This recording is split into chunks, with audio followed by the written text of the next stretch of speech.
Buenas tardes con todos. Bienvenidos a este webinar que estamos desarrollando nosotros RK Power en conjunto con Siemens, un proveedor estratégico con el que trabajamos. Antes de dar inicio al webinar, nos gustaría primero presentarnos. En primer lugar me presento y bueno, les doy luego una breve presentación de la empresa, de nuestra empresa. Y yo soy Sergio Saldaña, soy entrenador técnico de RK Power. Y nosotros, RK Power, somos una compañía puertorriqueña fundada en 2010. Tenemos más de 10 años de experiencia en el mercado. Nos dedicamos al diseño, manufactura, venta, instalación y servicios de postventa de generadores, grupos electrógenos y transferencias automáticas. Tenemos presencia en Puerto Rico y el Caribe. Actualmente contamos con 2 fábricas, una en Puerto Rico, la cual es nuestra sede principal. Tenemos una fábrica también en República Dominicana y además contamos con operaciones en Perú y en China. En Perú tenemos ya 2 años de presencia en el mercado y a lo largo de este tiempo hemos entregado ya diversos proyectos y venimos trabajando en otros más. Nuestro portafolio en Perú consta de desarrollar proyectos de ingeniería en media y baja tensión, dentro de los cuales cubrimos tableros de distribución, filtros activos, grupos electrógenos, UPS u otros que requieran los proyectos eléctricos de nuestros clientes. Estos proyectos van a incluir el acompañamiento de parte nuestra en todas sus etapas, desde la etapa de ingeniería, cotización, hasta la postventa. También realizamos capacitaciones personalizadas a nuestros clientes de acuerdo a sus necesidades. Y en ese sentido, también desarrollamos capacitaciones abiertas al público, como es el caso de esta presentación. El día de hoy nos acompaña Ítalo Siemens, quien es un experto en interruptores, y hoy día va a estar presentándonos el tema de este webinar, protecciones en instalaciones eléctricas en baja tensión con interruptores de Rielding. Entonces, sin más, Ítalo, por favor, te doy el pase para que puedas continuar con tu presentación. Hola, estimados. Primero que nada, muchas gracias a todos por estar en esta presentación. Muchas gracias en especial a RK Power por habernos invitado y haber iniciado este conjunto de charlas, porque no va a ser la única. Em, el día de hoy vamos a ver el tema de protecciones en instalaciones de baja tensión, enfocadas en los interruptores de tipo Rielding, que son muy comunes, pero a veces no les damos el cuidado debido, o a veces los seleccionados por seleccionar, no sé por seleccionar, sino no siendo tan cuidadoso como con los equipos más altos, más potentes, ¿sí? Sin más que decir, pues iniciamos la sesión. Agradezco nuevamente a todos por la participación. Yo sé que muchos venían de ver seguro alguna actividad, y les agradezco igual darse el tiempo para estar aquí. De seguro algo nuevo van a aprender, algo nuevo van a sacar. Tengan la total tranquilidad de preguntar. Pueden escribirlas en el chat de manera ordenada, cosa que yo, conforme voy avanzando, voy ya respondiendo las consultas. Termino un bloque, o sea, así que apenas se les ocurra la consulta, escríbanla para, al término de cada bloque, puedo ir respondiéndola. Igual al final podemos tener un repaso, igual algunas conclusiones finales, ¿sí? Y bueno, pues entonces Sergio, arranco. Listo. A ver. Primero, una pequeña introducción. Importante mencionar, cuando hablamos de protecciones en baja tensión, hablar un poco de por qué uno protege equipos en baja tensión. Yo sé que muchos ya tenemos varios conceptos de por qué las protegemos, pero nunca está de más, pues, entrar un poco más en detalle y pensar sobre cómo puede impactar y demás, ¿vale? Vamos a ver un pequeño video.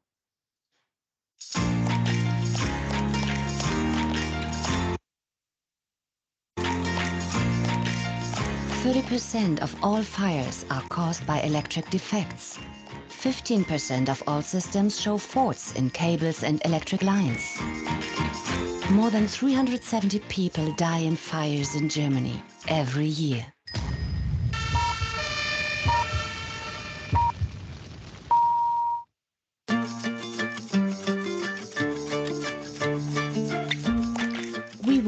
to feel safe. Centron Protection Device, the solution for electrical installations.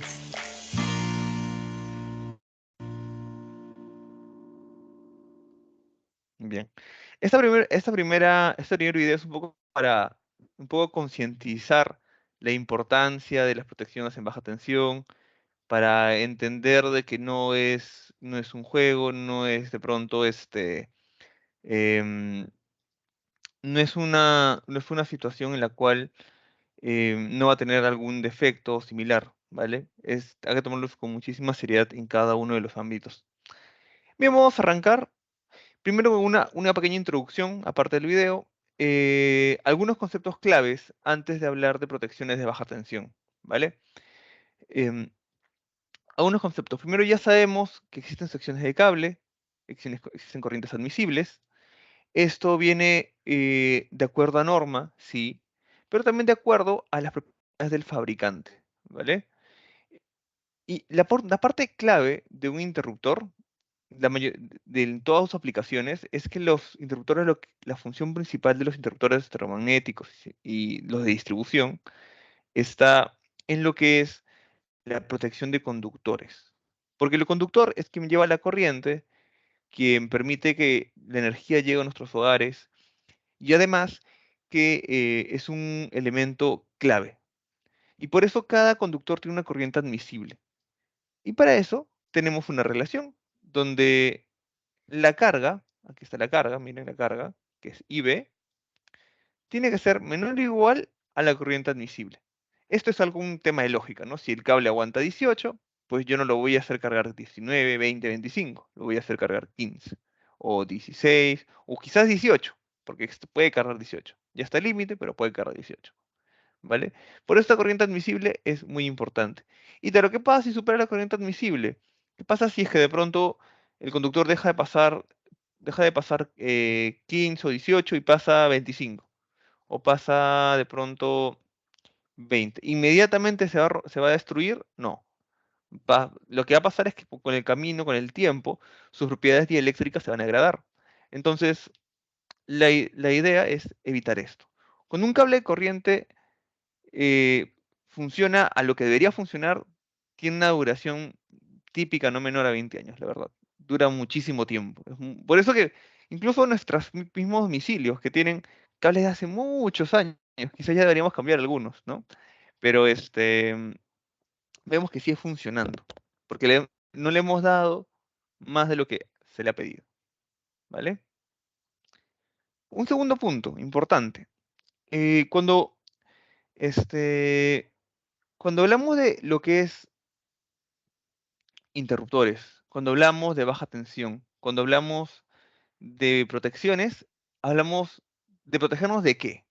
Protegernos de dos problemas, de dos situaciones que muy comunes que nos pueden pasar. ¿Son las únicas situaciones que pueden pasar? No, hay más temas eléctricos que pueden suceder.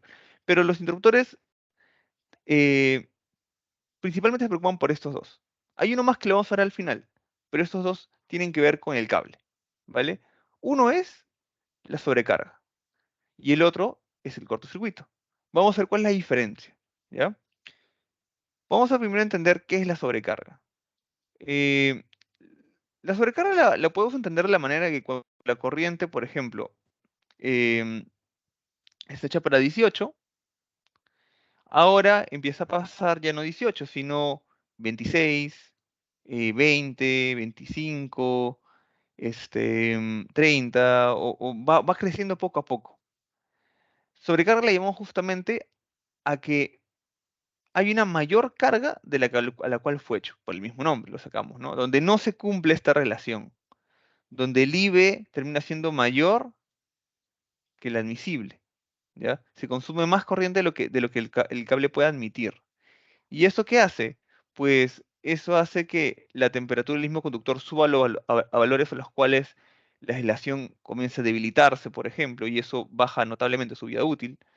También hace que, por ejemplo,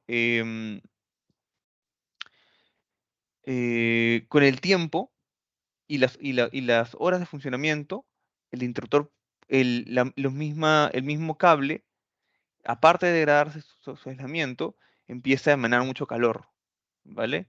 Y esto puede generar daños irreparables y luego también un cortocircuito futuro o un incendio, porque claro, si baja la propiedad de aislamiento, quizás hay dos cables juntos, como ya hay menos capacidad de aislamiento, entonces obviamente podría haber, es más riesgoso la posibilidad de un cortocircuito, porque ya no se puede garantizar para lo cual está fabricado el equipo, ¿no?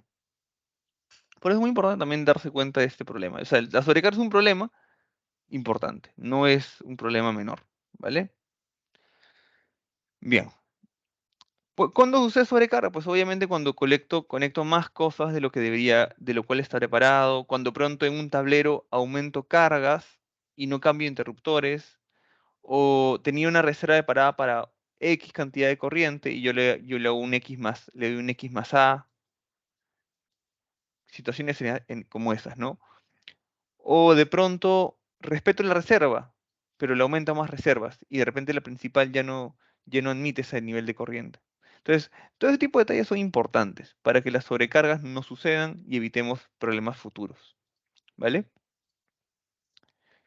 Segunda situación, cortocircuito. Es otro problema muy típico de los problemas eléctricos, ¿vale?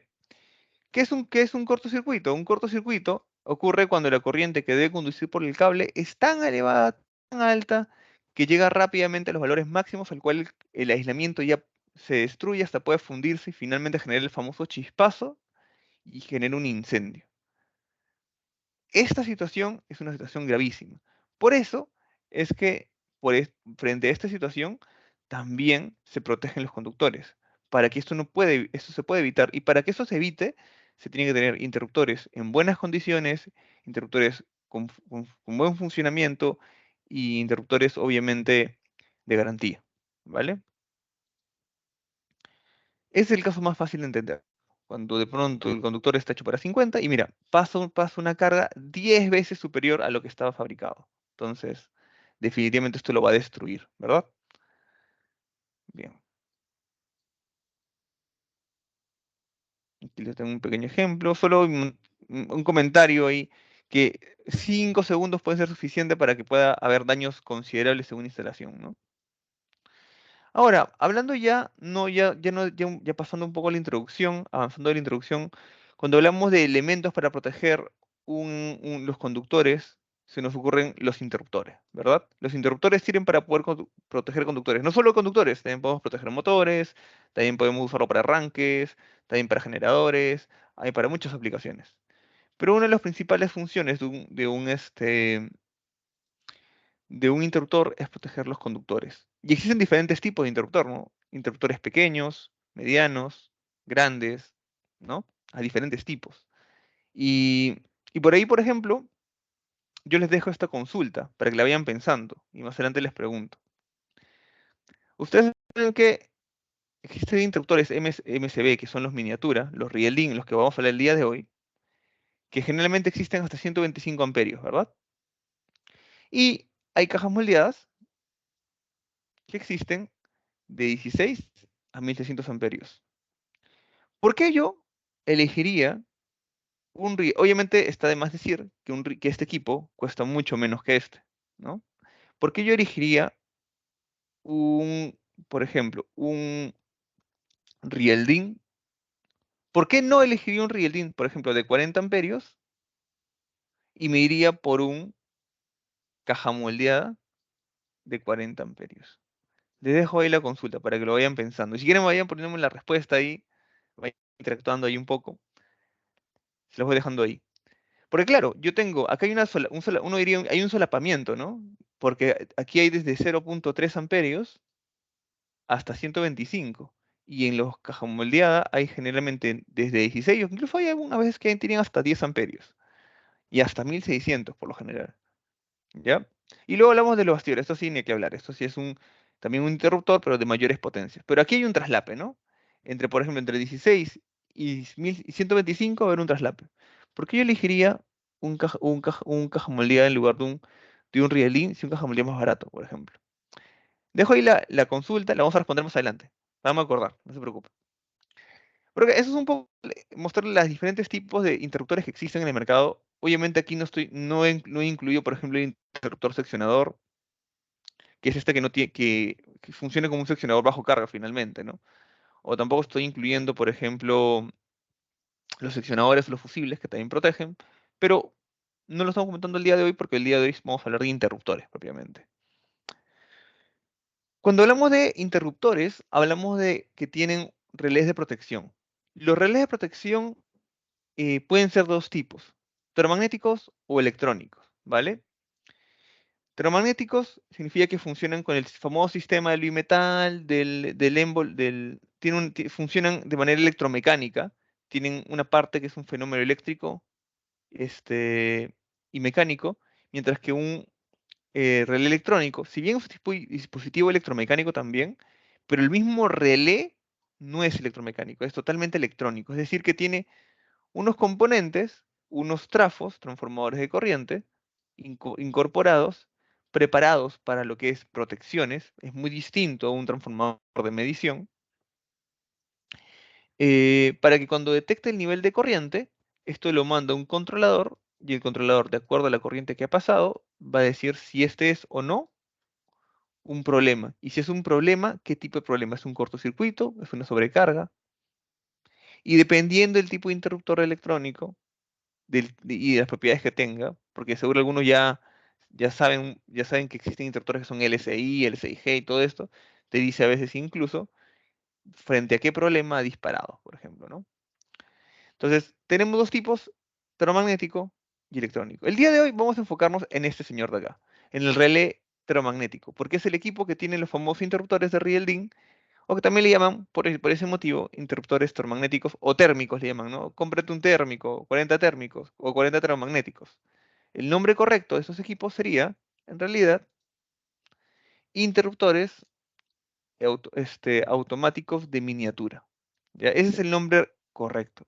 Interruptores automáticos de miniatura o interruptores de miniatura, si quieres llamarlo, pero en el mercado le llama térmicos, llaves térmicas, o también se le llama interruptores de rielding por el tamaño y porque van en el famoso riel, ¿no?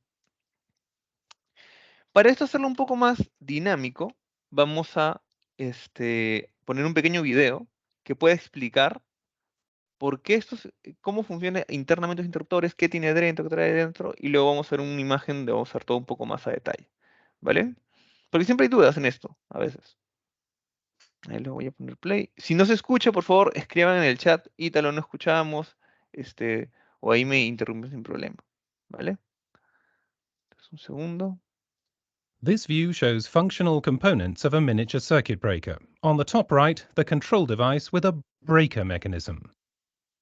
The trip coil for the short circuit cleaning is located in the center, and to its right, you can see the contact system. Underneath is the quenching device that is used to quench the electric arc which occurs during short circuits. The thermal bimetal is located to the right of this. This actuates tripping in the event of overload currents. The current path leads from the terminal over the magnetic release mechanism through to the contact system, and then on over the thermal bimetal to the second terminal.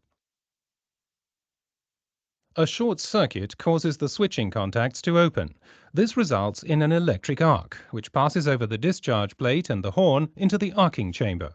Here it is distributed into small individual electric arcs. This isolates the affected circuit. This process takes roughly 3 to 4 milliseconds. Este es un pequeño video solamente para entender qué tiene dentro un interruptor. Entonces vamos a repasarlos nada más, porque yo sé que lo han prestado atención y lo han visto. Tenemos, primero que nada, los famosos componentes, los cuales lo hacen llamar famoso termomagnético, ¿vale? Termomagnético. ¿Qué son esos componentes que lo hacen llamar termomagnético? Pues obviamente el bimetal, que es el térmico, y el componente magnético, que van a responder a diferentes problemas, ¿vale? Luego también tenemos la palanca de accionamiento, el punto de contacto y la cámara para chispas. Como vieron en el video, ¿cómo funciona esto? La corriente viene en este sentido, ¿no? Viene de esta forma, Vamos a ponerle otro color, vamos a ponerle amarillo. Viene así, ¿no? Viene por aquí, sube, se va por este señor de aquí, baja, viene por acá, y se va por el cable, ¿no? Viene de esta forma. Entonces, ¿cómo funciona esto? Funciona de la siguiente forma. Pasa la corriente.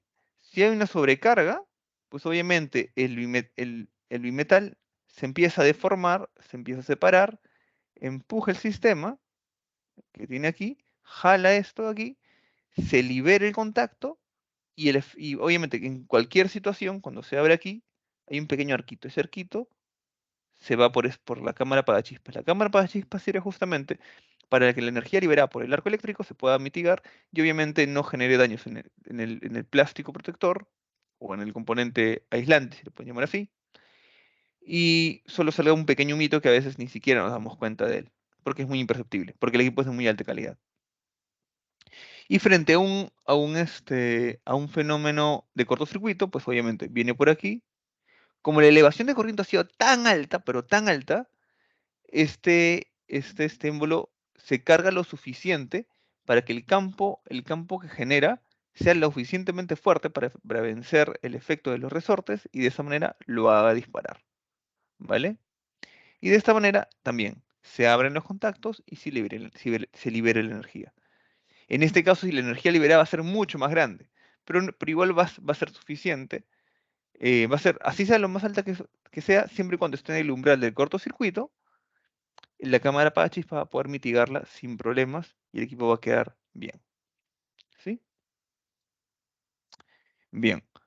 Cuando hablamos de equipos de Rielding, hay siempre mucha idea de dos normas. Uno es la 60898 y otra es la 60947.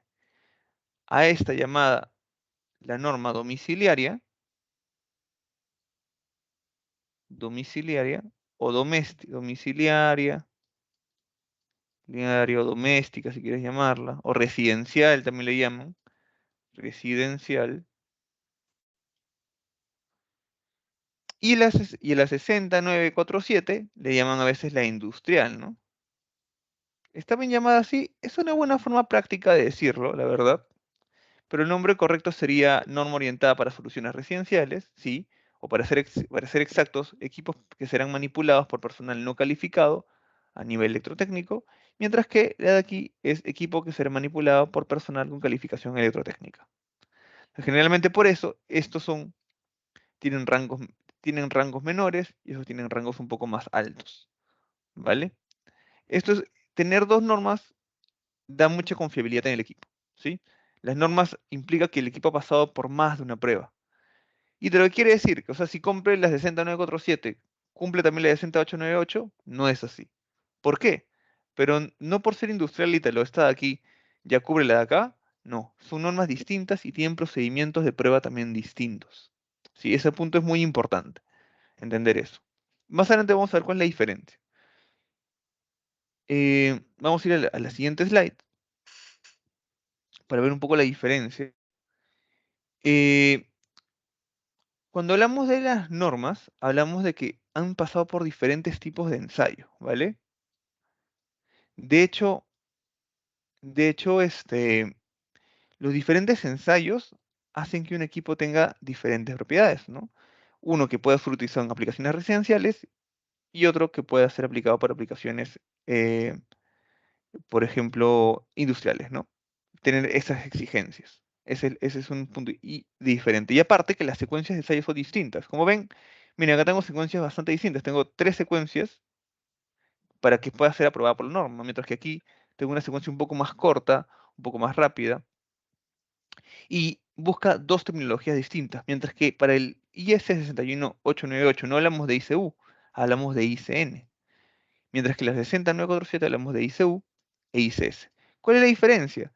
Que aquí el equipo falla y a veces no necesariamente hay un ICS, y si no hay un ICS significa que no necesariamente yo lo voy a poder volver a llevar a operación. Mientras que cuando hay un ICS significa que frente al umbral de ICS que tienes, el equipo puede interrumpir hasta 3 veces antes de que quede inoperativo. ¿Cómo entender esto? Por ejemplo, si mi ICU es 25 kiloamperios, ¿vale? Y mi ICS es 25 kiloamperios.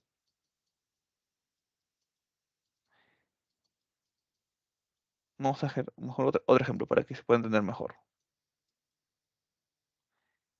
El ICU primero 25. ICU 25 significa que el equipo, cuando llega a 25 kiloamperios, va el equipo a proteger este sistema sin problemas. Es decir, que los terminales no se van a fundir, que el equipo no va a explotar, pero podría quedar de repente inoperativo, ¿no? Lógicamente.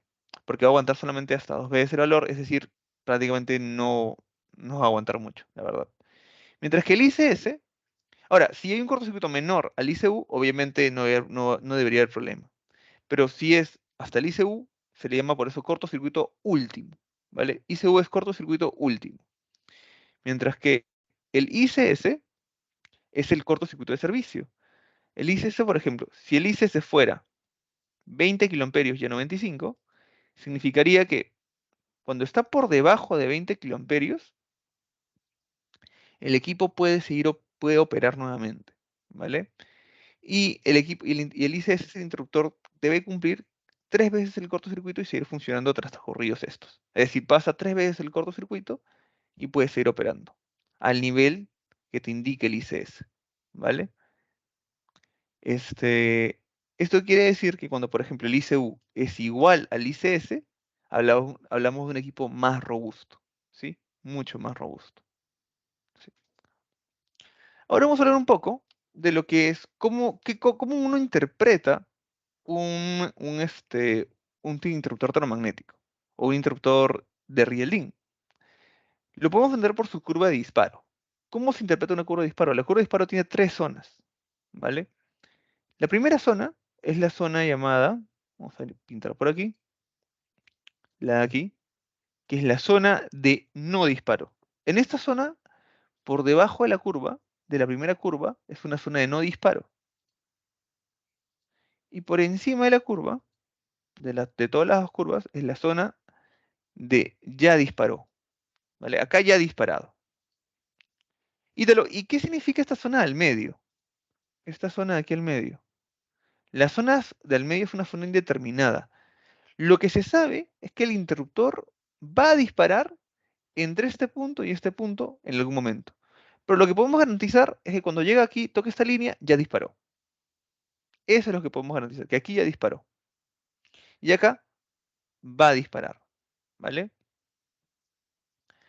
Eh, Acuérdense, zona de no disparo, zona indeterminada y zona de ya disparó. O sea, de disparo, para ser exacto, ¿no? Para ser zona de disparo.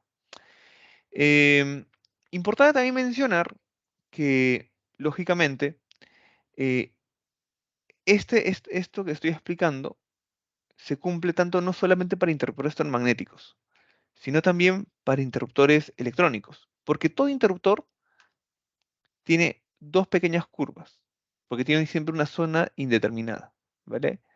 Una zona donde no sabes en qué momento exacto disparó, ¿vale?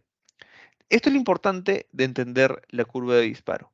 Zona de no disparo, zona indeterminada y zona de disparo, donde el equipo ya ha disparado. Es decir, ¿y cómo se interpreta esto? Por ejemplo, supongamos que, vamos a poner el lapicero, supongamos que yo tengo esto es tiempo corriente, ¿ya? Tiempo corriente. Tiempo significa, obviamente, los segundos que han pasado o en los cuales está expuesto un nivel de intensidad de corriente. Entonces, por ejemplo, frente a una situación en la cual hay este valor de corriente, vamos a llamarlo I sub a un T sub A, el equipo va a disparar, el equipo no dispara. Pero ¿qué pasa si esa I sub A, el tiempo sigue pasando, y empieza a haber ya no un T sub A, sino un T sub B?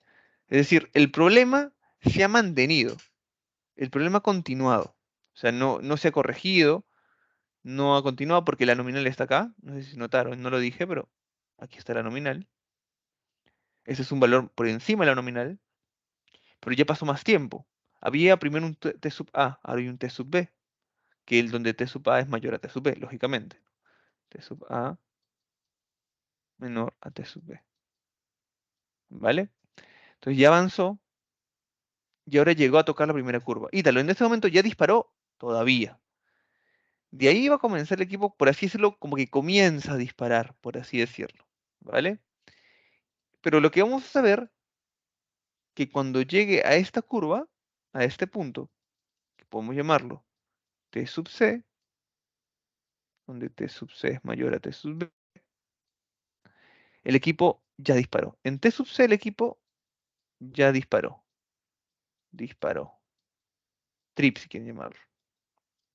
¿Vale? Ahora, ¿qué pasa si durante el tiempo T sub B el equipo, por ejemplo, pasa el tiempo, pero también su corriente aumenta? Aumenta, por ejemplo, a un I sub B. Entonces, obviamente, el equipo dispararía, el disparo se garantizaría mucho más antes, por ejemplo.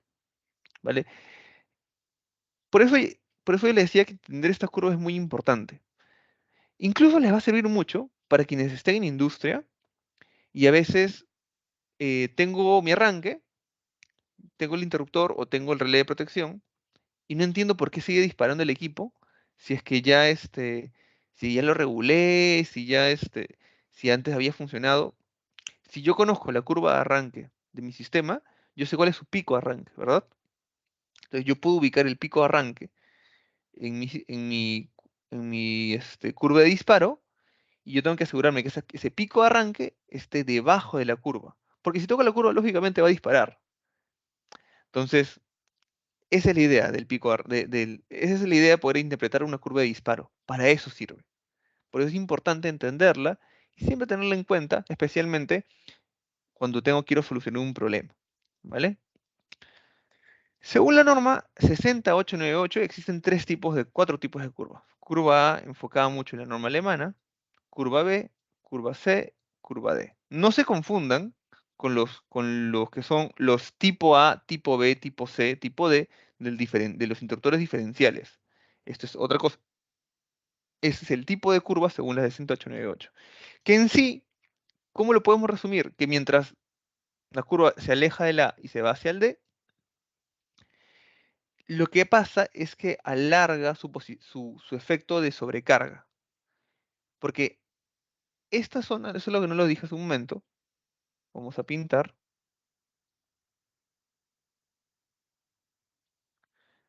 No, vamos a pintar, no, vamos a dibujar.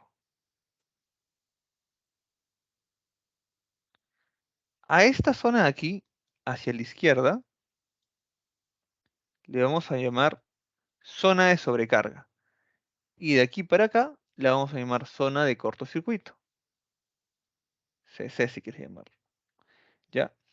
Entonces, como se dan cuenta, lo que está pasando aquí es que el cortocircuito se está considerando cada vez más lejos. Vamos a hacer un pequeño zoom. Aquí, por ejemplo, el cortocircuito se considera a partir de 3 veces la nominal. Aquí, 5 veces la nominal. Y aquí, 10 veces la nominal. Es decir, para un interruptor D, por ejemplo, lo que es una sobrecarga, es un fenómeno, ese nivel de corriente puede llegar a ser un fenómeno de sobrecarga. Para para un equipo de curva C, tranquilamente podría ser un cortocircuito. Por eso es que inicialmente estas curvas se han hecho de tal manera de que siempre hay diferentes aplicaciones, ¿ya? Por ejemplo, la curva C se usa para motores y lámparas, la curva D se usa para transformadores y capacitores, y la curva B, por ejemplo, para gran longitudes, donde no se permite la inserción de corrientes elevadas de corta duración, ¿no? De esta manera hago que sea más cortito. O sea, cuando los cables son muy largos, lo que se hace es para evitar situaciones de cortocircuito, se hace que el cortocircuito comience antes, por así decirlo. Y como comienza antes, obviamente voy a evitar exponer a mi sistema frente a cortos, cortos circuitos, obviamente. Eso es un poco lo que son los tipos de curva. Em, Actualmente lo más común es usar la curva C, ya que tiene una aplicación bastante más amplia, porque protege conductores, cables, donde hay motores, lámparas y demás, ¿no? Si queremos resumir un poco, las curvas B se usan para cargas generalmente un poco más resistivas, las C se usan tanto para resistivas como inductivas, como toma corrientes y iluminación, y las D cuando son cargas altamente inductivas o altamente capacitivas, la verdad. Porque como alejas un poco, alejas la parte de cortocircuito para que demore un poco más, lo que haces es que le das un poco más de espacio a la sobrecarga. Ahora, esto no es viable cuando los cables son largos, porque cuando los cables son muy largos, la detección de lo que se tiene que hacer cuando un cable es muy largo es que la parte de cortocircuito tiene que ser más pronta, porque como el cable es largo, puede demorarse un poco en el momento de sensado, ¿vale? ¿Se acuerdan que mencioné la parte del IB y la parte del IZ? IB e IZ, que eran, ¿qué significa IB y qué significa IZ? Significaba corriente de carga o carga, y el IZ el admisible del conductor, ¿vale? ¿Y qué sería el IN? El IN es la corriente asignada o nominal del dispositivo de protección. Esta relación se tiene que cumplir siempre, ¿ya? Siempre. ¿Por qué? Porque como yo quiero proteger mi conductor, y también quiero que la carga se pueda permitir, obviamente, mi carga tiene que ser menor a lo que mi interruptor permite, y el interruptor tiene que ser menor al IZ, porque obviamente yo quiero evitar que el conductor se ve expuesto a un defecto de sobrecarga o cortocircuito. Entonces tengo que hacer que la nominal del interruptor sea mayor que el IZ, lógicamente, porque si no, no va a disparar cuando tiene que hacerlo. Ahora, pregunta, ¿qué pasaría si mi interruptor tiene regulación? Ya no hablamos de un IN, sino de un IR. El IR va a ser el valor regulado del interruptor. Si mi interruptor tiene regulación, entonces la regulación tiene que estar por debajo del valor admisible del conductor y por encima de la carga, ¿vale? ¿Por qué acá hablamos de un IN y no un IR? Porque un IN, en los interruptores electromagnéticos, porque no tienen regulación. Mientras que si tuviera regulación, hablaríamos del valor de la regulación, ¿vale? Esta relación es muy importante, muy importante. ¿Y por qué es importante? Porque por ahí muchas veces se habla de que, a ver, yo tengo, por ejemplo, Ítalo, si yo tengo una aplicación donde tengo 16 amperios, ¿ya? Y yo quiero poner, por ejemplo, porque eso es lo que me pide el sistema, la carga me pide eso. Yo tengo un interruptor de 16 amperios, ¿vale? Em, a este interruptor, yo tengo aquí mi carga, vamos a ponerle aquí mi carga. Acá tengo mi conductor. Mi conductor tiene su calibre debido. ¿Qué pasa si es que yo aumento el interruptor? Ya no 16 amperios, sino ahora por temas no sé, pues justo yo tenía entre mis productos tenía alguno de 25 amperios y para alguna cuestión rápida le puse uno de 25 amperios. ¿El equipo va a funcionar? Sí va a funcionar. O sea, el P va a estar funcionando, check, no va a haber problemas. Pero lo que sí va a pasar es que mi conductor se puede ver expuesto en algún momento. Entonces, ¿qué quiere decir, Talo? Si yo hago crecer el interruptor, también tiene que crecer el conductor. Eso es muy importante, ¿sí? Si yo cambio el interruptor y lo pongo por una talla mayor, muy probablemente el conductor también va a crecer, ¿vale? Ahora, también es importante considerarlo, ¿no? Si mi conductor ya era bastante grande, por ejemplo, si aquí mi Z es válido ahorita lo que yo tenga un interruptor de 16 amperios y tenga por ejemplo, un cable que mi admisible es, por ejemplo, es 32 amperios, sí, es admisible, está bien, porque o sea, no hay problemas. Quizás es muy caro, ¿no? Para tu aplicación, pero no hay problema, porque finalmente el de 16 amperios es menos que 32 y eso es menos que la carga. Que imaginemos que la carga es 12, ¿vale? Entonces no hay ningún problema.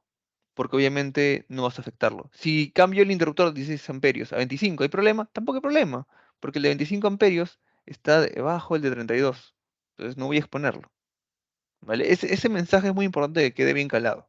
Si yo crezco el interruptor, sí, se puede usar, pero también tengo que cambiar el cable. Entonces ahora yo les digo, ¿qué pasaría si ahora yo hago crecer, cambio mi carga, ya no es de 2 amperios? Ahora mi carga es de 15 amperios.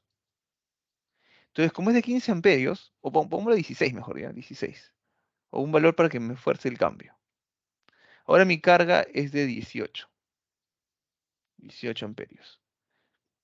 Como es 18 amperios, ahora mi interruptor ya no puede ser de 16. Tiene que ser al menos de 20 de repente, 20 amperios. Y mi conductor sí puede seguir siendo el mismo, porque mi admisible es 32, por ejemplo. Pero por lo general, cuando yo voy a aumentar la carga, va a tener que crecer también. O sea, yo aumento la carga, va a crecer también el interruptor, y muy probablemente también va a crecer el conductor. Interruptor y conductor. Es muy probable que los tres crezcan si aumento la carga. Esa parte muy importante, siempre tienen que analizarla. Obviamente, si su conductor les permite, no hay ningún problema, ¿no? No hay ningún problema. Ahora, esta relación es bien interesante. Esta relación es bien interesante. Miren, lo que dice aquí. I sub 2 es corriente que asegura el funcionamiento efectivo del dispositivo de protección en el tiempo convencional de las condiciones definidas. ¿Ya? Donde I2 es igual a 1.45 veces el valor del interruptor. Y esto hace que obviamente si yo lo traslado aquí, tendría esta relación. ¿Y esto qué significa? Lo que sucede es que un interruptor en realidad no dispara cuando está al 10%, 12% tan rápido. Demora bastante.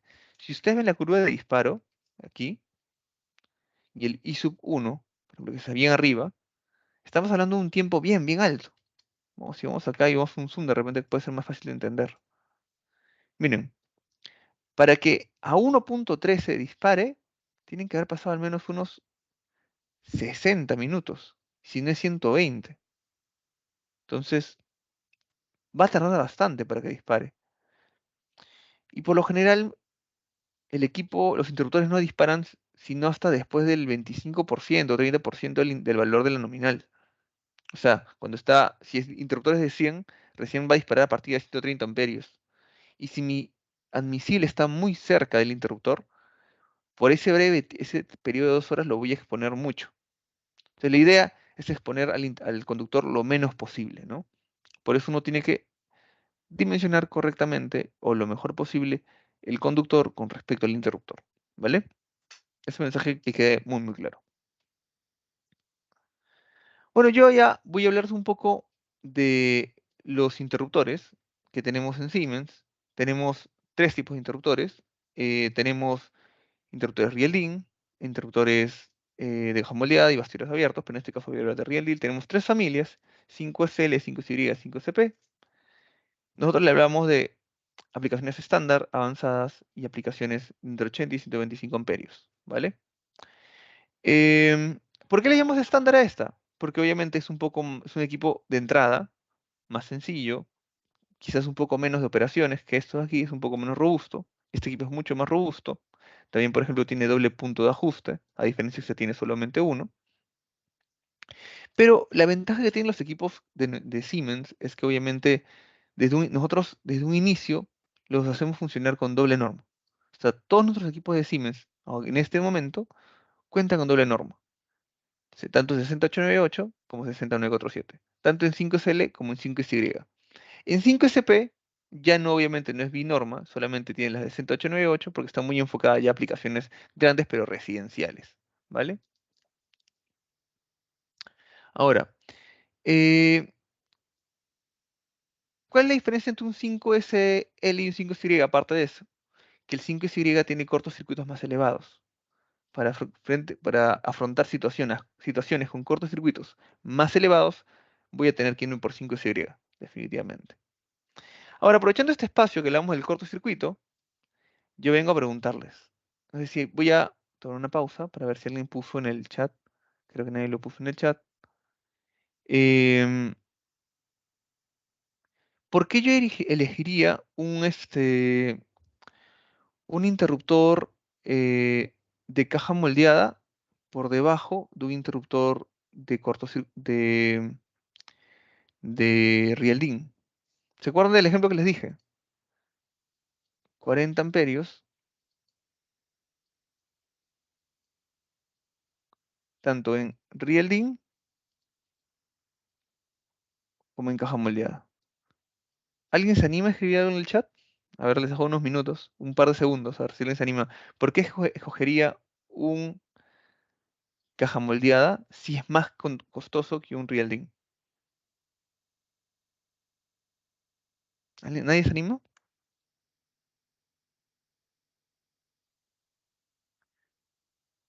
A ver, alguien que se anime. ¿Nadie? Bueno, no hay ningún problema. Eh, por el cortocircuito. Generalmente va a ser por cortocircuito. Y uno diría, ah, ya, y tal, el cortocircuito, por ejemplo, porque claro, ¿no? El Rieldin es de 10 kiloamperios y el caja moldeada puede ser 25, 16 kiloamperios y así, ¿no? No solo por eso. Sino que también, cuando uno habla de un cortocircuito, uno tiene que preguntarse, ¿cortocircuito a qué nivel de tensión? ¿Ya? Esa parte es muy importante. Saber a qué nivel de tensión es el cortocircuito, ¿vale? Porque los equipos de Rieldin generalmente funcionan, tienen ensayos hasta 400 voltios y algunos hasta 440, ¿ya? Pero ¿qué pasaría, por ejemplo, si el cliente tiene una carga de 8 amperios, pero está en 480 y su cortocircuito te dice, ah, ya, no, mi cortocircuito en este tablero es bajito, son solamente, este, ya ponle 8 kiloamperios, ¿ya? Ahí puedo usar un Rieldin.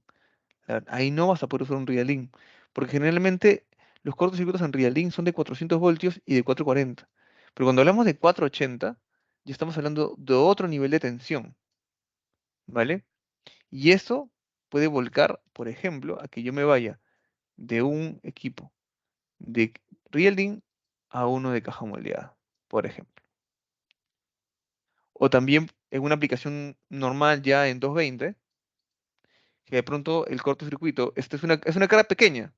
Ya, ok, es una carga pequeña, pero está muy cerca, muy cerca, por ejemplo, al tablero principal o al transformador. Muy probablemente su cortocircuito va a ser entre 25 o quizás hasta 40 kiloamperios. Y quizás el Rieldin no da para ese nivel de cortocircuito. Entonces tendría que ir, por ejemplo, por un caja moldeada. En ese tipo de situaciones, generalmente, es donde yo tengo que ir por un caja moldeada. Por lo general va a ser por cortocircuito o por ensayo de cortocircuito a un nivel de tensión distinta. Por ejemplo, 480, 460, 500 voltios, ¿vale?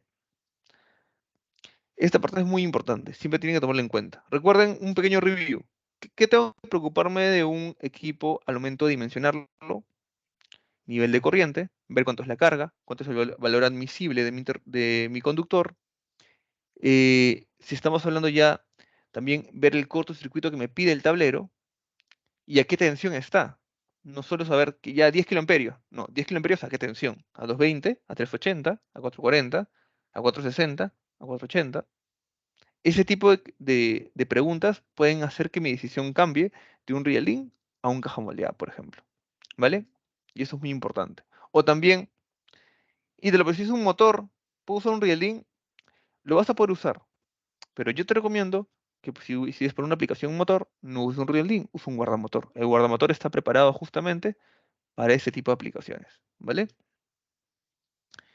Listo. Hasta aquí, ¿alguna consulta? Vamos a llegar a la parte de diferenciales. ¿Alguna consulta? Disculpen. ¿Alguien desea preguntar alguna cosa? ¿Alguna duda? ¿Algo no quedó muy claro?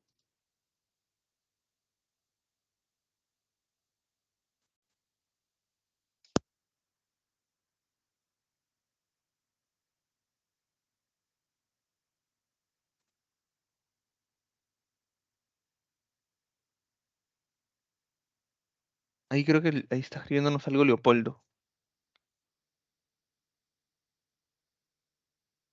Ah, vale. Vale, vale, gracias, Leopoldo. Vamos a seguir avanzando en todo caso. Bueno, si igual tienen alguna duda igual, o en ese momento no se le ocurre y quieren decirlo más después, no hay ningún problema, lo comentan después, ¿vale? Ahora vamos a hablar un poco de los diferenciales, ¿ya? Los diferenciales también son equipos muy importantes que, si bien no te protegen frente a cortocircuito y tampoco te protegen frente a sobrecarga, es importante también considerarlos. Eh, para esto es importante también entender bajo qué fenómeno te protege un interruptor diferencial. Te protege frente a defectos a tierra, es decir, principalmente frente a corrientes residuales. Justo aquí ponía un mensaje que el contacto directo e indirecto con partes conductoras de energía representa un serio peligro para la salud de las personas y animales. ¿Sí? Puede llegar a matar a una persona, puede llevarlo a llevarlo a un paro cardíaco.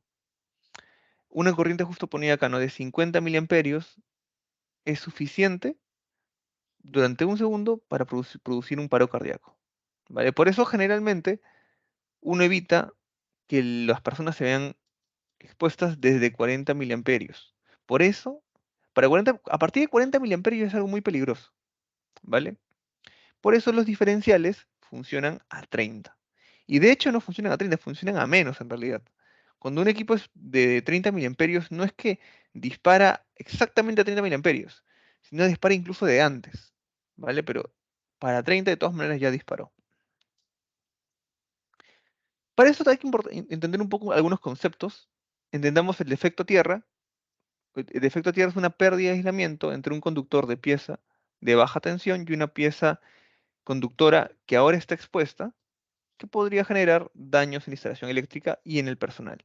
Es una pieza que no estaba expuesta, pero dado que hubo una pérdida de aislamiento, ahora está expuesta. ¿Vale?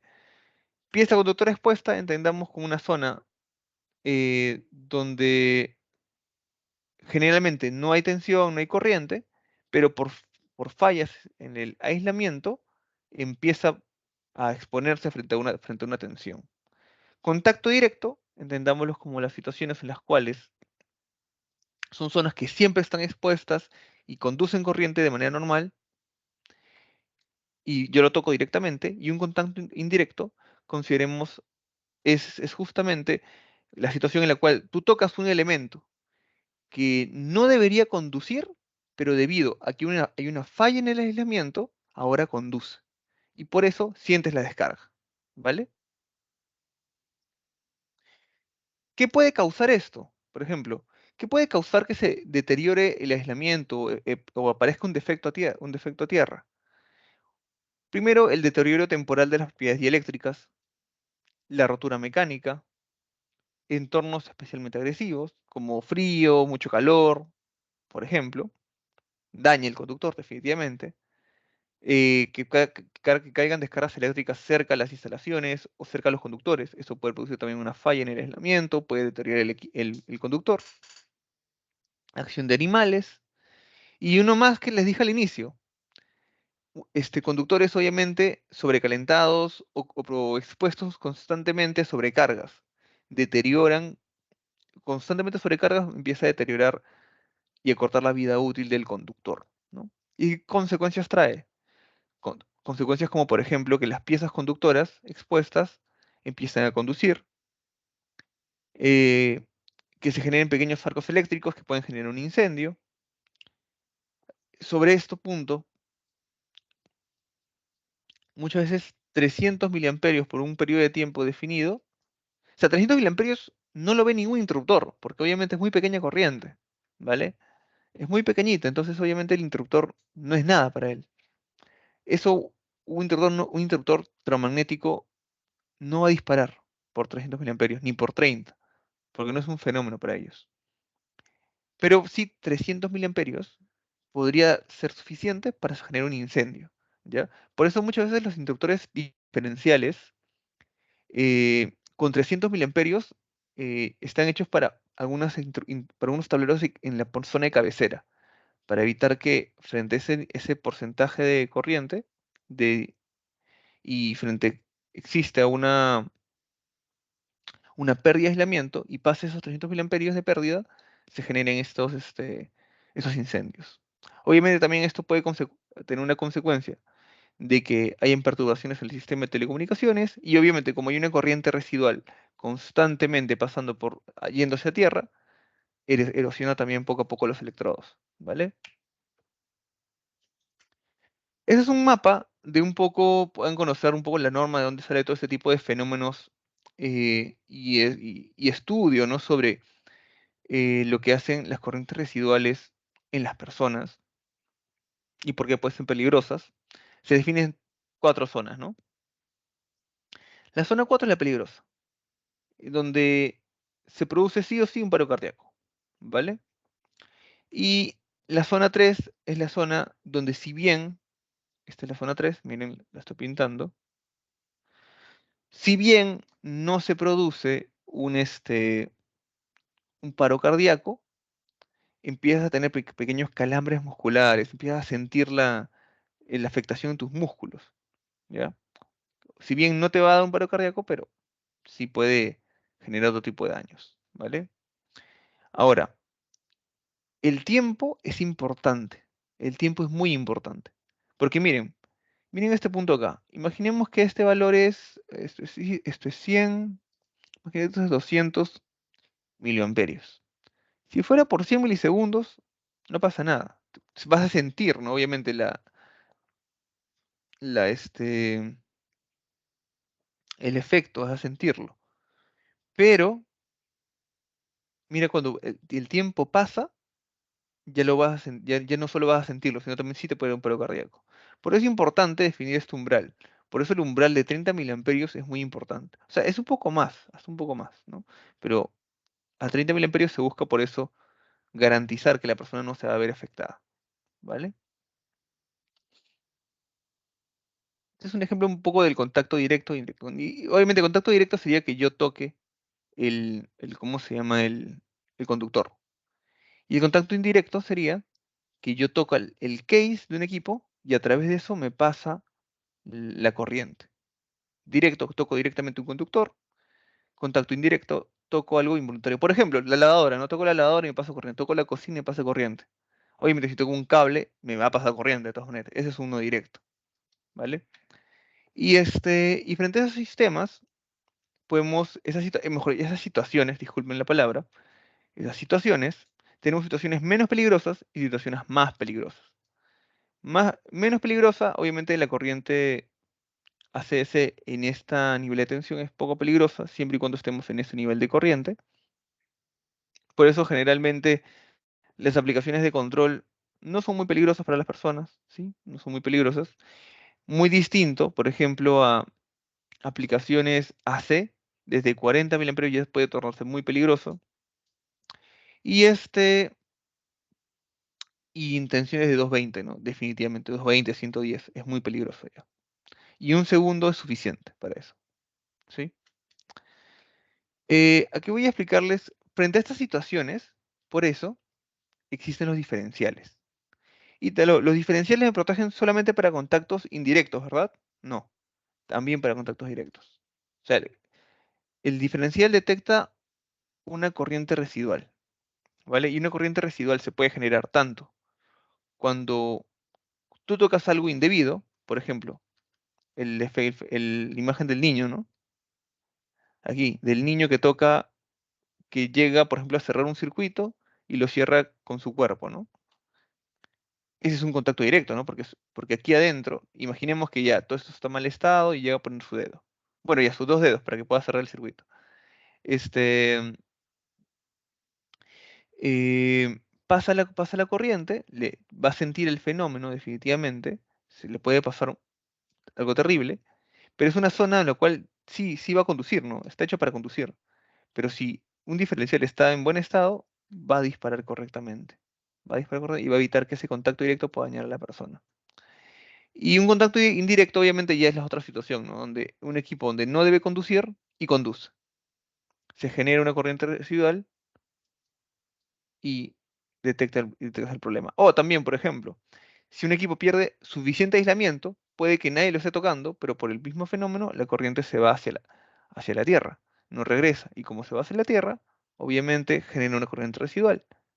Y el interruptor de Rielding diferencial lo va a detectar. Entonces, ya aquí le resumí un poco qué es un interruptor diferencial. Igual le voy a poner un pequeño video para que podamos entender cómo funciona esto. Esta animación muestra el corazón de la operación de un interruptor diferencial. La corriente fluye por el transformador sumador de corrientes del interruptor diferencial. En un sistema libre de fallas, los campos magnéticos generados por los conductores activos se anulan entre sí. Por eso, no habrá un campo magnético residual que produzca una tensión inducida en el bobinado secundario. Una corriente de fuga que circule por una falla de aislación generará un flujo en el transformador que inducirá una tensión en el bobinado secundario. Esto acciona el relé magnético, lo que provocará el disparo del interruptor diferencial cuando el valor límite sea sobrepasado. Es un video muy corto, la verdad. Busca solamente explicarles cómo funciona un diferencial, ¿vale? Y para lo cual está hecho. Un diferencial, de alguna manera, es un sensor. Es un sensor que busca detectar una corriente residual, ¿ya? Al nivel de sensibilidad al cual fue diseñado. 30 miliamperios, 10 miliamperios, eh, no sé, 100 miliamperios, 300 miliamperios, diferentes niveles, ¿vale? Es un equipo que busca protegerte frente a eso. De alguna manera también te permite detectar si hay o no un problema en el aislamiento. Porque obviamente, si nadie tocó nada del sistema y el diferencial dispara, es porque es muy probablemente que hay un problema en el aislamiento de mi sistema. Hay una carga que tiene el aislamiento mal, por ejemplo, ¿no? Y que cuando lo conecto o lo enciendo, genera una corriente residual. Vamos a identificar algunas partes, por ejemplo, esto como los bornes de conexión, esto como los contactos para poder llevar al disparador, el disparador magnético y obviamente el transformador toroidal, ¿vale? Aquí vamos a poner una imagen de cómo es su principio de funcionamiento, solo por si ahí alguien en el video se perdió. ¿Cómo funciona? Por aquí, por los conductores, o sea, hasta los terminales, arriba y abajo, pasa la corriente. Cuando pasa la corriente, todo paso de corriente genera un pequeño campo, ¿no? Entonces, ¿qué pasa? Frente a ese paso de corriente del campo, si el sistema no tiene corrientes residuales, o tiene corrientes residuales muy bajitas, el campo va a ser casi cero o va a ser cero, ¿vale? Y como el campo es cero, no se produce ninguna corriente inducida en este sistema. Pero si, por ejemplo, eh, en la línea 1, que está por acá, aparece una fuga de corriente residual, obviamente el resultante de todo el campo de los campos magnéticos, la sumatoria de los campos, no va a ser cero. Y como no va a ser cero, va a inducir el campo una corriente aquí. Y al producir una corriente, va a accionar un disparador y va a generar que se aperture el sistema. Ahora, ¿cómo funciona el disparador? Porque por ahí seguro muchos han escuchado que el disparador solo funciona con tensión, ¿correcto? Si no pones tensión no funciona.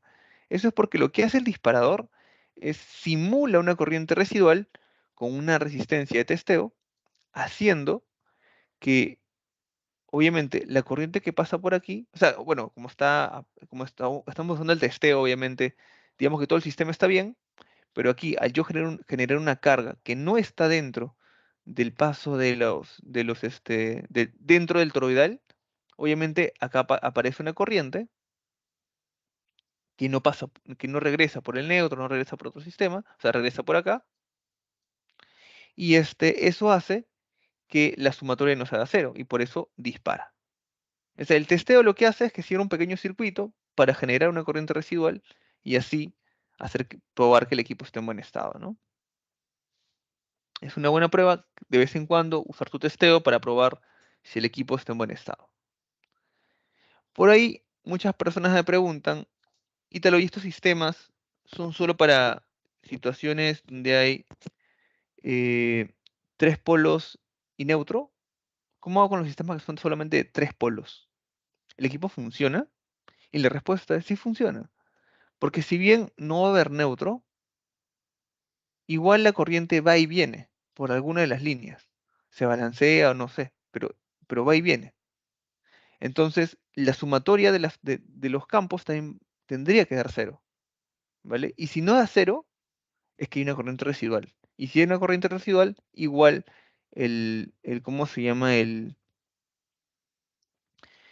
disparador va a sentir la inducción de corriente por el campo, o sea, la corriente inducida del campo, y va a generar el disparo, ¿vale? ¿Hasta ahí alguna consulta, por casualidad? No sé si alguien tendrá alguna consulta, una duda. Por favor, no se olviden de escribirla si en caso la tengan, ¿vale? Ahora, existen diferentes tipos de diferenciales de acuerdo a la normativa. Ya existen diferenciales puros, combinados y diferenciales como bloque, ¿vale? Los diferenciales puros, o sea, miren, hay diferentes partes, la norma, como ven, ¿sí? Em, son, son los que más conocemos, los que están en nuestras casas, los que más se usan en el mercado. Son los típicos que tienen la llave chiquitita y que tienen sus líneas, ¿vale? Luego también están los diferenciales combinados, que también se llaman RCBOs. Los diferenciales puros son los famosos RCCBs, son los que generalmente se usan. Mientras que los RCBOs son los diferenciales que vienen con un bloque termomagnético dentro. Es decir, es la fusión de un interruptor termomagnético y un interruptor diferencial. Dos en uno. Es más compacto, te ayuda principalmente a ahorrar espacio. Esa es la función, ayuda a ahorrar espacio. Y se puede usar tanto en aplicaciones domiciliarias como industriales. Luego está el bloque diferencial, que en sí es muy parecido a este fenómeno de aquí. El diferencial está puesto allí y está esperando que le enchufes ahí un interruptor. Es simplemente un diferencial y un interruptor uno al lado del otro. Si fuese, por ejemplo, un caja moldeada, lo van a reconocer, porque este es el caja moldeada, este es el punto de disparo, aquí está su ETU, que están sus terminales, disculpen el dibujo, y generalmente los bloques diferenciales van aquí, ¿no? En esta zona. Es como que aquí se colocan estos bloques diferenciales, con sus debidas regulaciones, sus conectores de cable, si quieres, pero ahí va abajo, como un pequeño bloque. A eso también se le llama bloque diferencial, ¿vale? Ahora también hay un tipo más, que sigue una norma más, que es los relés diferenciales, que en sí es un relé sensor que tiene su propio transformador de corriente externo, que por medio de unos contactos secos, cuando existe la condición del fenómeno de la corriente residual, genera el disparo de un breaker. Pregunta el millón, ¿estos interruptores de relés diferencial solamente pueden disparar interruptores de caja moldeada? ¿Sí o no?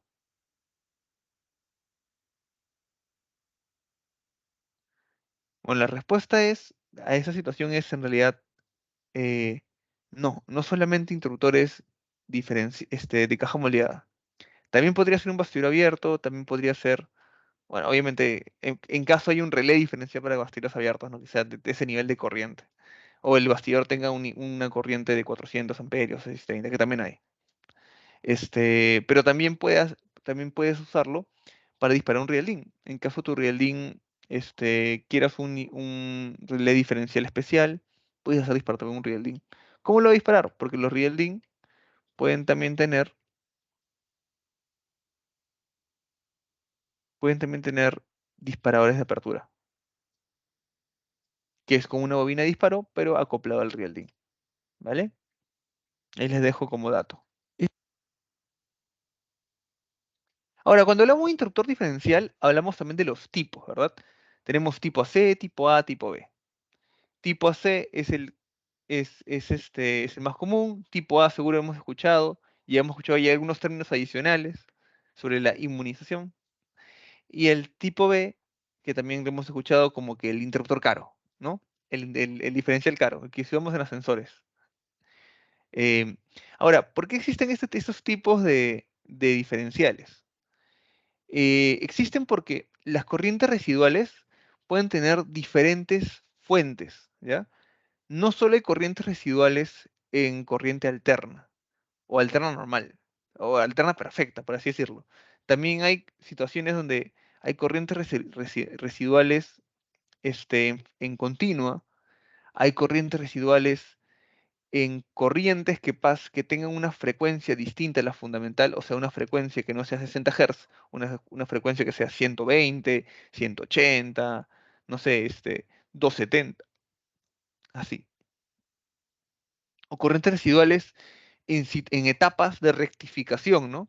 O en etapas ¿cómo se llama? En corrientes, en situaciones donde tenemos ondas no rectificadas, sino acotadas, ¿no? Como lo que hacen los dimmers, por ejemplo. Entonces, para cada tipo de situación, se tiene por eso un diferencial. ¿Recuerdan cuál es la función del diferencial? Es, es disparar frente a una corriente residual. Y como las corrientes residuales, como les comentaba hace un momento, tienen diferentes tipos de fuentes, pueden ser en continua, puede ser en continua pulsante, em, puede ser en etapas de rectificación, pueden haber también en etapas en corriente continua, en corrientes residuales en situaciones por encima de la frecuencia nominal de 60 Hz, puede ser en 120, en 180, 270, así. Entonces, en todas esas situaciones es posible también una corriente residual. Y como existen corrientes residuales en esas situaciones, entonces existen también interruptores diferenciales que pueden detectar ese tipo de corrientes residuales.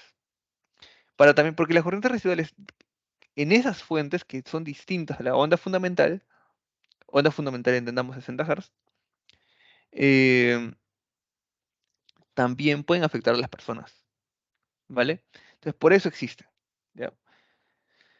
Por eso, por ejemplo, los tipo AC son los más típicos, los que usamos por ejemplo, en cargas resistivas, en iluminación común, en algunas iluminaciones LED y demás, ¿no?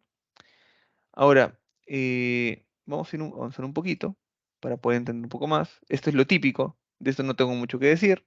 Cargas resistivas, impedancias inductivas o capacitivas, cargas normales, ¿vale? ¿Cuándo usamos un tipo A?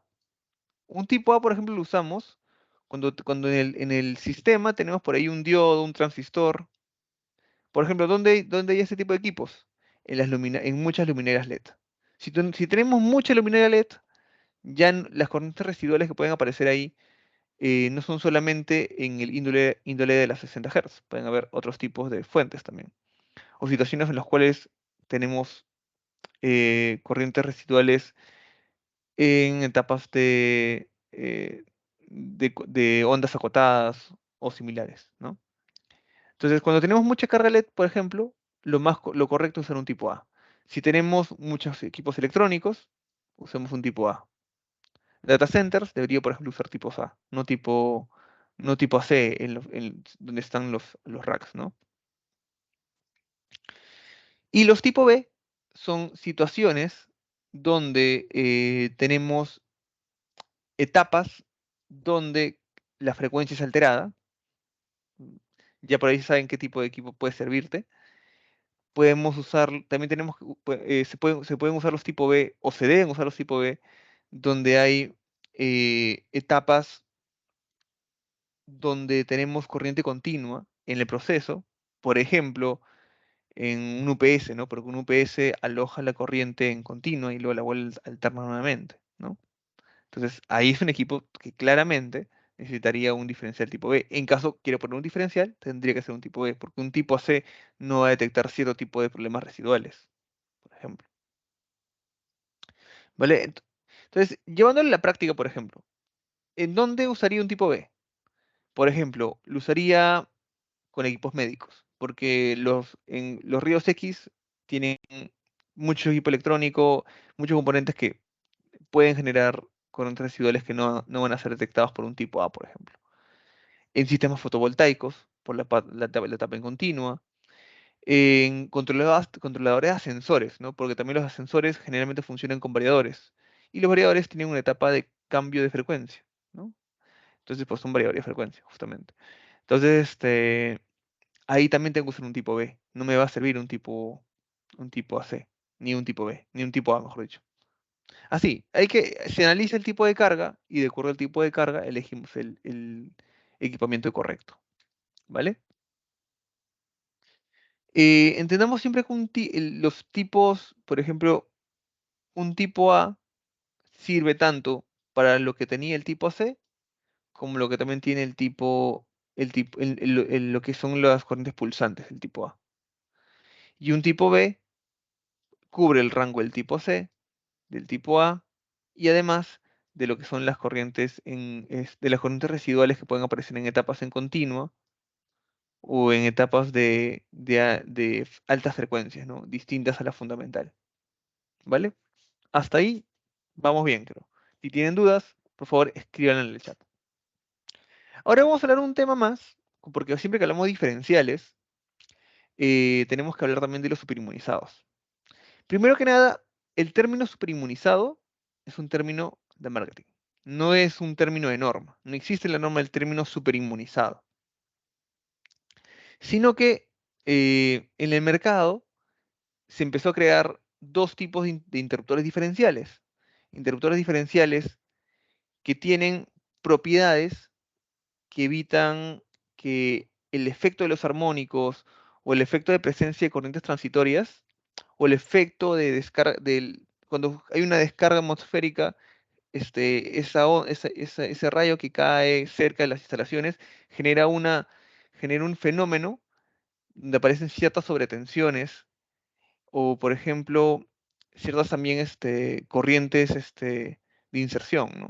O sea, eh, pequeños deltas de tensión.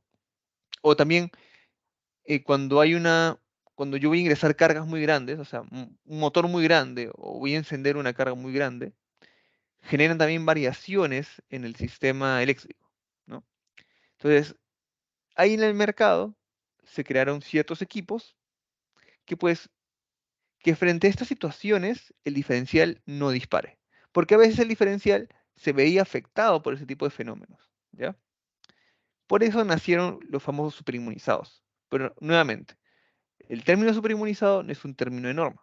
No lo van a encontrar en las normas. Es un término de marketing para diferenciarlo de sus otros productos. ¿Vale? Ahora, ese término, por ejemplo, Siemens generalmente no lo usa. Porque Siemens desde un inicio, su equipo tipo A, o sea, porque generalmente esto se hacía para equipos que no son tipo C. ¿Ya? Su tipo A ya de por sí es superinmunizado. Tiene sus propiedades de superinmunización, entre comillas, ¿no? Es un término de marketing, por eso les digo. O sea, tienes la tecnología para que este tipo de fenómenos no lo hagan disparar. Pero ¿no sería bueno que frente a una sobrecarga, o frente a los armónicos, o frente a una descarga atmosférica también, como que el dispositivo me avise, ¿no? Me avise y dispare? Y la respuesta es no, porque obviamente un diferencial está hecho para poder detectar corrientes residuales, ¿ya? Si no es una corriente residual, no debería disparar un diferencial. A menos que yo lo haga disparar, yo lo apague, ¿no? Es distinto. Pero no está hecho para eso. ¿Ya? De hecho, por eso también existen equipos, los equipos a tipo A de Siemens ya tienen esa propiedad. Nosotros no tenemos equipos A que no son superinmunizados y equipos tipo A que sí son superinmunizados. Solo tenemos un tipo. ¿Ya? Por eso no lo confundamos, no porque no diga superinmunizado, es que no es superinmunizado. O sea, tiene las propiedades que lo que el mercado llama como superinmunizado. Solo que el término superinmunizado es de marketing, ¿vale? Ahora, también Siemens, aparte de eso, tiene nosotros llamamos a la interna, así como es el término que les decía, uno llamado super resistente, ¿vale? Super resistente. ¿Por qué? Porque además de aguantar las famosas descargas frente a fenómenos transitorios de 1 kA, ahora también tenemos un equipo que aguanta un poquito más, 3 kA también, que es un punto más arriba, frente a fenómenos un poco más fuertes, para que esos fenómenos no afecten y no hagan disparar a mi interruptor diferencial, por ejemplo. Entonces, como yendo un pequeño resumen, para ya ir terminando la sesión, ¿vale? Diferenciales. Hay tres tipos. Puros, combinados y bloques diferenciales. Los tres tienen la misma función. La diferencia es que el combinado, el RCBO, tiene doble función, de interruptor termomagnético y de interruptor diferencial. 2 en 1, más compacto. ¿Sí? Los más comunes son los puros, los de aquí. Otro punto importante, existen diferentes fuentes de cómo se llama de fenómenos, ¿ya? Por ese motivo, eh, existen para diferentes tipos de cargas, elegimos diferentes componentes. En un resumen, tipo AC, para cargas generales, las más comunes, en las casas, las bombillas de las casas. Pero si tenemos ya tenemos muchas cargas que son ya cargas LEC que vienen con su driver y que tienen muchos bombillas en camino o bombillas LED con mucha capacidad y que, son como que una batería de bombillas LED, ya hablamos de tipos A.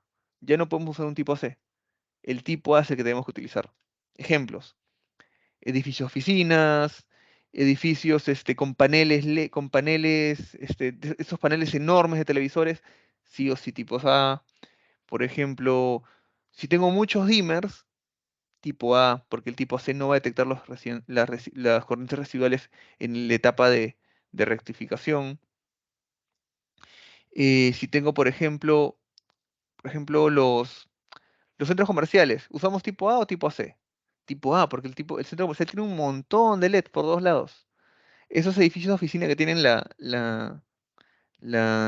todo el frontal lleno de pantallitas o de LED de colores, también vamos por un tipo A, no un tipo C. ¿Vale? ¿Y cuándo usamos un tipo B? Cuando hay equipos médicos. Por ejemplo, seguro lo tienen por ahí los tomógrafos son tipos B, por ejemplo, no usan tipo A. Este, Tipos B, yo sé que hay algunos fabricantes que te permiten usar un tipo A en algunos casos, pero va a depender ya del fabricante, porque internamente tiene un sistema seguro para poder detectar este tipo de fenómenos. Em, Ascensores, tipo B. Situaciones donde hay un variador, tipo B, siempre. Situaciones donde hay una etapa de presencia en continuo, como un UPS, tipo B. Situaciones donde yo voy a poner un diferencial porque voy a recibir energía de un banco de baterías porque tengo un sistema fotovoltaico, guardo carga que no uso en el día en unas baterías y eso luego lo uso en la noche. Ok, lo puedes hacer, sí, no hay problema. Pero en esta etapa de rectificación, mejor dicho, de inversión, para volverlo a alternar nuevamente, necesito que sea un tipo B. ¿Dónde están los cargadores de autos? Tipo B, también, por ejemplo. ¿Sí? Ahí un pequeño resumen. Y nuevamente luego mencionar que el tema del superinmunizado es un tema de marketing más que una funcionalidad de norma, ¿vale? Y nuevamente ahí hago el cherry. Los equipos de Siemens no van a encontrar tipos A superinmunizados porque todos tienen la característica. Todos son, entre comillas, superinmunizados. Recuerda, lo digo entre comillas porque el término no es un término acuñado de norma, ¿vale? Pero tiene características. Nosotros no tenemos dos tipos A, tenemos un solo tipo A. Y todos tienen esas características que el mercado llama superinmunizado, ¿vale? Bien, estimados, esto ha sido todo lo que le quería decir el día de hoy. Si hay consultas, si hay dudas, no duden en contactarnos. Ahí tienes mi contacto, tienes el contacto también del equipo de RK Power, que siempre va a estar muy dispuesto a poder ayudarlos a enfrentar todos sus problemas, las soluciones que tengan. Siempre dispuestos, ¿vale? Eso ha sido todo por hoy, estimados. Les agradezco mucho por el tiempo. Ya sé que es un poquito tarde, pero en caso alguno tenga alguna consulta, por favor, no duden en hacerla. Muchísimas gracias.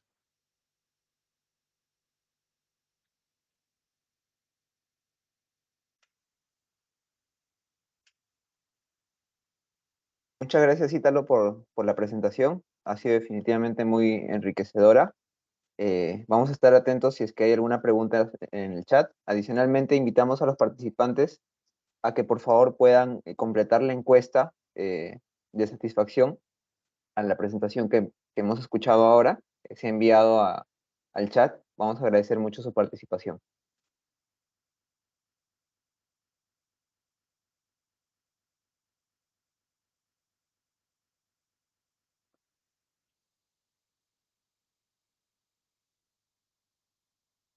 Bien, si no hay más preguntas, eso sería todo por parte nuestra también. Agradecemos mucho su participación en este webinar. Como pueden ver en la diapositiva que está mostrando ahora Ítalo, tenemos tanto su contacto como el contacto comercial de parte nuestra, de Sheila Vergara, si de pronto hay algún interés para algún proyecto de energía que quieran consultar con nosotros. Eso sería todo de nuestra parte. Muchas gracias. Buenas noches con todos. Hasta luego, que estén muy bien. Muchas gracias, Sergio. Muchas gracias a todo el equipo de Reca Power. Hasta luego, que estén muy Muchas bien. Chao, gracias. chao. Hasta luego, gracias.